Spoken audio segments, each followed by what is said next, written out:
There is a new podcast on the First TV, which carries the No Spin News, as you know.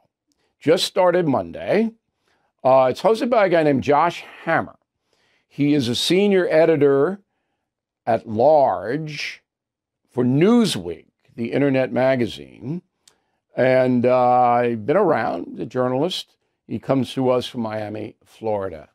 So why do we need 4,000,001 podcasts? Well, Bill, it's great to join you. As I told you off air, I really grew up watching your program, so it's really an honor and a privilege. So we feel that there is no one currently covering all of the various litigation and lawfare affecting the 2024 presidential election who is being fair and honest about it. Now, you have many podcasts on the left from the New York Times, NPR, CNN, Washington Post, from that whole media orbit that are trying to cover the various Trump-related legal drama, such as the Fonnie Willis incident that you were just talking about. But they're obviously doing so through a very specific analytical prism, a vehemently anti-Trump, you might say TDS, Trump derangement syndrome, inflicted prism. On the other hand, you have some commentators on the right who I think, if we're trying to be fair here, probably also are not entirely fair, that they are so in Trump apologist mode that they're trying to remove kind of their legal analysis cap and just trying to offer up any kind of defense that they possibly can. I would like to think, Bill, and I guess we'll see if this experiment is successful, but I'm just going to call it like I see it. I'm an attorney by background. I still speak to Federal Society groups at law schools all across the country, even published actually a piece of constitutional scholarship earlier this month. I'm a very conservative guy, but I actually openly supported Ron DeSantis in the primary, so I don't hold any water for Donald Trump. I'm a conservative lawyer who's going to call it like they see it. And we're on the show, Bill, we're going to talk not just about Trump's legal trials. We're going to talk also about Hunter Biden, of course, his gun prosecution, his tax prosecution. We'll talk about the question of 14th Amendment, Section 3 insurrection clause, the question of Trump ballot access all across the country. And, occasionally we'll sprinkle in some other legal news as well. So, for example, in my show this morning, I talked about the Texas border dispute, which reached the U.S. Supreme Court. Let me stop you there. Just nuts and bolts before we get to the Texas situation. How long is the podcast? It's a short form, so it's only 15 to 20 minutes every morning. It's trying just to get you the legal news of the day. 15 to 20 minutes, 5 days a week? Yes, sir. Okay. And you're concentrating on policy that crosses the line into the legal realm. So I get a lot of mail on Texas, and I've been very clear on it. The Supreme Court is a final word in this country on legal matters. And the most recent ruling in Texas, 5-4, was that if the federal authorities want to remove razor wire that the state of Texas has placed on federal land, that they have the legal right to do it, and Texas cannot stop that. And I said that ruling is compatible with the Constitution. Would you say yes or no to that? Look, Texas and the United States are both sovereign entities. So you got to answer the question, Josh. Based on the Constitution, would you say the Supreme Court ruling upheld what the Constitution says? So unfortunately, Bill, what the court held, I do not think that is compatible with current U.S. law, because if you look at current U.S. law, including the statute that's commonly referred to as EDPA, which was the statute passed after the Oklahoma City bombing in 1996, it is all-encompassing, ubiquitous United States congressionally passed legislation that the United States has to protect the borders of this country. They have to detain illegal migrants when they cross there. That's a theory, and it's a correct theory.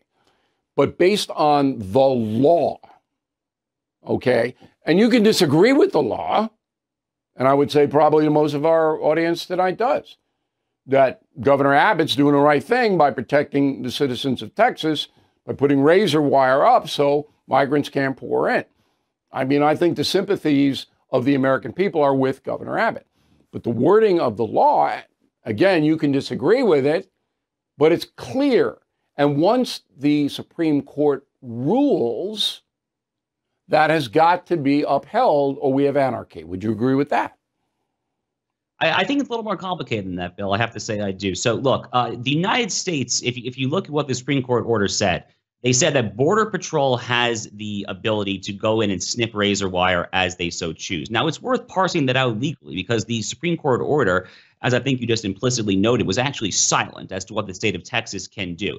It says nothing whatsoever as to what Greg Abbott's Department of Public Safety, Texas Rangers can do when it comes to putting up new wire. So it becomes something of a Mexican standoff, if you will, pun very much intended. I don't disagree with any of that, okay? The order clearly states that if the Border Patrol deems necessary, it can take the wire out. And state of Texas cannot stop the Border Patrol from doing that. But 3 days later, the state of Texas can put more wire back. They don't violate the law by doing that, according to this ruling, because the ruling was so narrow, okay? And that's what the state of Texas is saying. Look, all right, go take it out. All right, but we're going to put it back. And then they'll take it out again or whatever. And Mexican standoff, cliche, but that's what it is. However, if Governor Abbott put Texas Rangers down with the razor wire and said to the federales, don't touch our wire, he could be arrested and put into prison. That's what you can't do. I would agree with you on that. The order very clearly. Well, we're simpatico on that. And the reason that all this happened was because the federal government has jurisdiction over the borders of the United States, not the states. And federal law trumps state law, always. Now, the problem then becomes, what do you do when you have a president who will not enforce the law, which we have right now? And this is the frustration on the right Republican Party, not enforcing the law. And people are in danger in Texas and New Mexico and California and Arizona. All of that is true. But there are mechanisms to remove the president if he won't enforce the law. Unfortunately, our system's so corrupt now that the mechanism of impeachment is now a party thing. It's not like it was in Watergate. I'll give you the last word on it. Well, Bill, this whole dispute takes me back to the 2012 Supreme Court case, Arizona versus United States, which was a very, very similar legal issue. Arizona passed a strong anti-illegal immigration law under then Governor Jan Brewer called SB 1070. And the court did rule in a very divided ruling, 5-4. They basically upheld parts of the law, struck down parts of the law. But my favorite opinion from that case, which is the one that I quoted both on my new show and on my column on Friday, was the concurrence/dissent of the late, great Justice Antonin Scalia. When he says, I think this is exactly right as a matter of constitutional law 101, because the states are sovereign entities, they have the right to exclude and to enforce their own border, with two exceptions, Bill, unless there are constitutional limitations to the contrary or congressional impositions to the contrary. That's the supremacy clause of Article 6, which you referenced earlier. I think the key point, though, for Scalia in Arizona, and that I would make here in Texas, is that those two factors don't actually apply right now because there is no congressional legislation that would affirmatively allow Border Patrol, in this case, to go in and snip razor wire in defiance of pre-existing congressional statute. So I think it is a little bit more legally complicated of a situation. But having said that, I think that Texas is absolutely doing the right thing. And I do think that Biden is bluffing and that he's going to blink first when it comes to this standoff as well. All right. Well, we'll have more challenges, certainly, in the next 6 months. So the podcast is called America on Trial. The guy I'm talking to right now with the beard is Josh Hammer. And you can check him out every morning on the 1st. And you should. Josh, smart guy. If anything else catches your eye on the immigration front, let us know, Josh, okay? We appreciate you coming on. You bet, Bill. Thanks so much. Okay, cheers.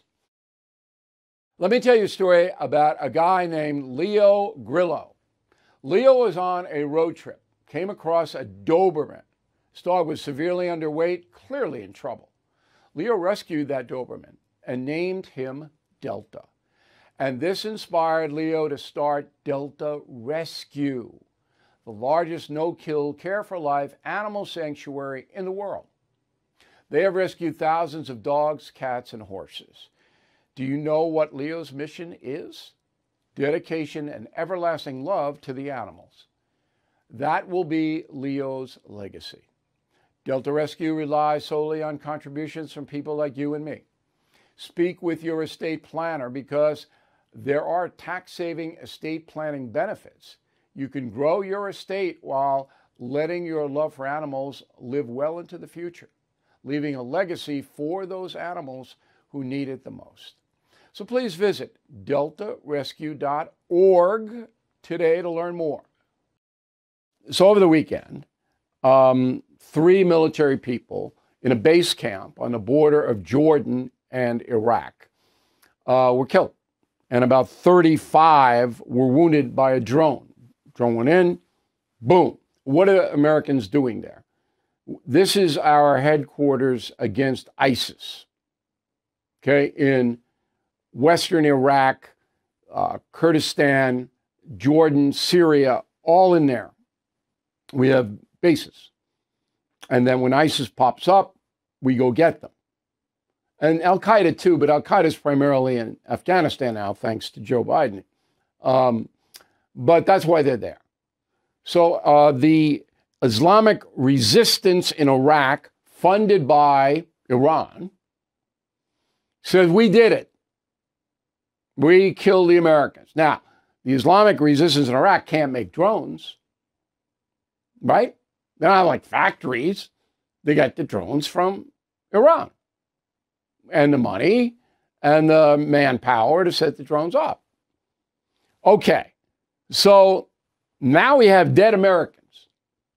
And there's Biden, who has overlooked about 150 previous attacks by this group and others on American soldiers. Biden really done anything. Well, here's what he says now. Go. I had a tough day last night in the Middle East. We lost 3 brave souls in an attack on one of our bases. Yes. And I'd ask you for a moment of silence for all 3 of those fallen soldiers. Jesus. And we shall respond. God bless you all. Okay. Now, Biden is actually smart for not pinpointing how we're going to respond. All right, so you hear, well, you got to bomb Tehran. No, that's not smart. We got to assassinate X, Y, and Z.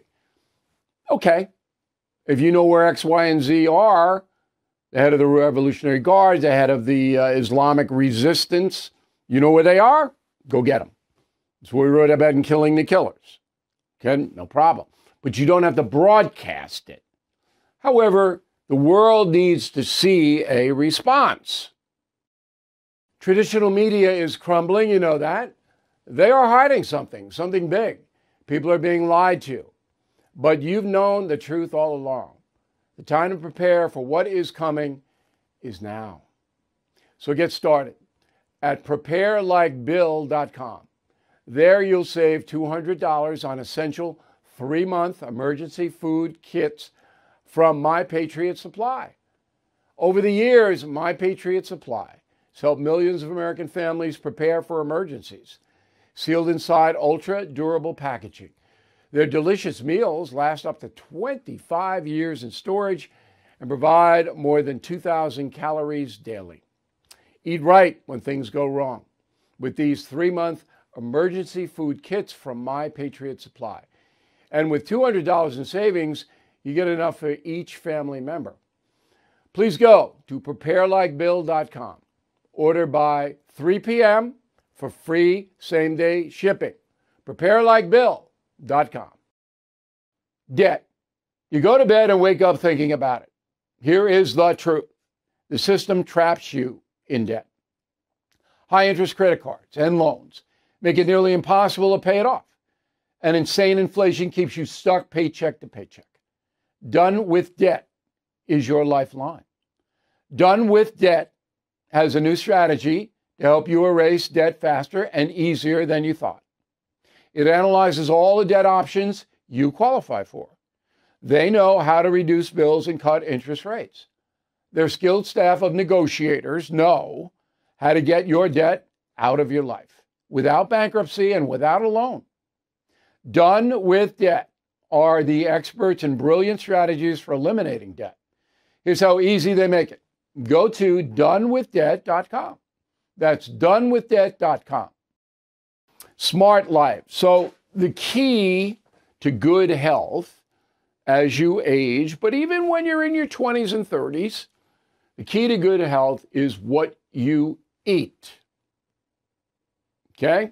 That's primo for a smart life. Now, if you are a substance abuser, alcohol or drugs, everything flies out the window because you're abusing your body on a regular basis, and no matter what you eat, it's not going to matter. Something's going to go wrong. But if you are a normal person and you are going through life, the healthiest diet that you can eat, according to a lot of studies and U.S. News and World Report, okay, just out, is the Mediterranean diet. Wow, Mediterranean diet. Now, I've spent a considerable amount of time around the Mediterranean Sea. I've been to every country except Tunisia. I haven't been to North Africa. I've been to Morocco. But Tunisia and those, Libya. But I've been to Egypt, Israel, Turkey, Greece, Italy. Well, I know the region. So the Mediterranean diet, this is what, and you got a pen and paper, I hope. Here we go. You eat olive oil is number one. Olive oil. And they put olive oil in everything over there. I like olive oil, by the way. So olive oil in there. Fish. Okay, you heard that a million times. A lot of people don't like fish. But you can gussy the fish up. All right? Sometimes with olive oil. But, you put a little capers on it, olives, whatever it may be. Nuts, vegetables, fruits, honey. Fresh honey, which I use on my oatmeal. My Irish oatmeal in the morning, got a little bit of honey. Not a lot, but it zings it up a little bit. And cinnamon. I had cinnamon this morning. Okay? And then if you do that, you drop your risk of heart disease by 30%. If you incorporate most of this. You got to stay away from red meat. That means you don't have to not eat it ever, but maybe once a week. Right? Red meat for me, maybe once a week. Okay? Cheese. I'll eat some cheese, but I'm not pounding the cheese. Dairy, I have dairy in the morning because of bones, osteo, but I'm not chugging it down. And processed foods, I try to stay away from. Anything that, you buy that's got all this glop in it, no. So check out the Mediterranean diet. Just Google Mediterranean diet, tell you all about it. But if you switch it, you'll feel the difference. Fast. Thank you for watching the No Spin News. To watch the full episode anytime on BillO'Reilly.com, please sign up to become a premium or concierge member. Visit BillO'Reilly.com to sign up and start watching today.